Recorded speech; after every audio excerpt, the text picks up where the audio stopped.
पुण्यात राष्ट्रवादीकडून गुंड प्रवृत्तीच्या घरात उमेदवारी। आयुष कोमकर हत्या प्रकरणातील आंदेकर कुटुंबात दोघांना उमेदवारी। गचा मारण्याच्या पत्नीने भरला फॉर्म, तर बापू नायरलाई पक्षाचं तिकीट।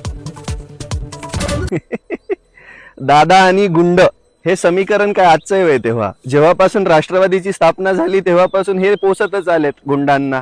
आणि ते कसं सोडतील? कारण पक्षाची विचारधाराच ती आहे ना। गुंड सांभाळायचे, सामान्य जनतेच्या बोकांडी बसायचं, त्यांना दम द्यायचा, नाही ऐकलं तर मारून टाकायचं आणि राजकारण करायचं।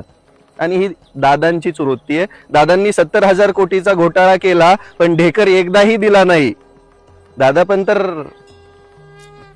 हीच हे परिस्थिती आहे। यांना सुशिक्षित, सुसंस्कारी आणि समाजाची जाण असणारा माणूस तिकीट देण्यासाठी भेटणारच नाही।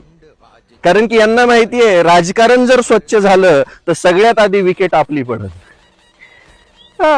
तिथं जर सुशिक्षित माणूस आला, समाजाची जाण असणारा माणूस आला, या देशाप्रती देशभक्ती असणारा माणूस आला तर विकेट कोणाची पडन पहिली? सगळ्यात आधी भ्रष्टाचारांची।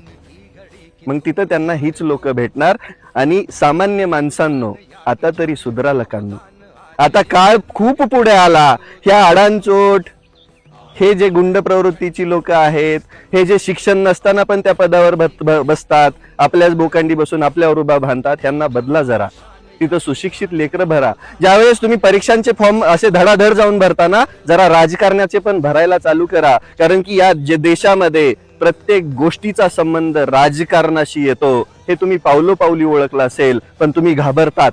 ती जरा भीती काढून टाकली ना तर तुम्हाला कोणताच माईकाला हात लावू शकत नाही लावू शकत। आज सोशल मीडियाचं जग आहे आणि या राजकारण्यांना जर गुंड लोकच उमेदवारीसाठी भेटत असतील तर आपणच मिळून काहीतरी करणं गरजेचं आहे।